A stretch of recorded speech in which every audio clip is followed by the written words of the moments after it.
DCI must be expanded, because I think this is a Macau list only. But where is the big fish? Where is the big fish? Where is the party leader? And therefore DCI cannot just target the smaller fish. My point is there are bigger fish than Macau. All of them. Who are they? And I have mentioned one of them is Kalonzo. I have mentioned the other one is Wavinya. My friend, remember, in the river. Already, more than 20 people have approached me, telling me I'm a victim, so and so sold land to me, oh, aliniuzia pesa. And even I have now clips that I can share with you, how these deals were done. People just quickly just telling you, go there, in Yako, you go there, you build there, and if you don't build, I'm going to take it tomorrow.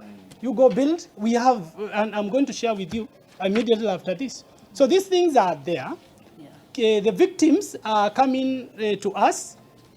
They already now know the truth. They know the people who now claiming to be helping them, they are kikulacho kinguoni mwako. They are the people actually who fleeced them. Anyone here who believes Kalonzo can be the next president, you're obviously daydreaming. I mean, it's not worth the effort even discussing, because these are very, very serious matters that should not be mixed with some mediocre jokes. I think we are here as members of parliament allied to the Kenya Kwanza side of the government, of the political divide.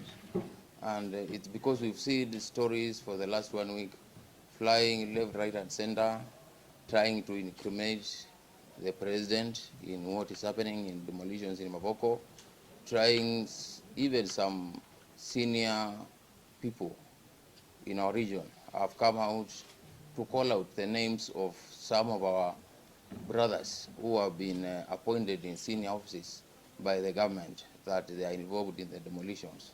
That's quite unfair.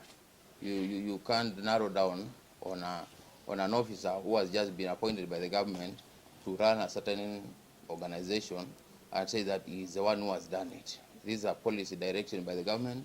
It was implemented by the government, not an individual son of the Ukambani who is working in the government who has done it.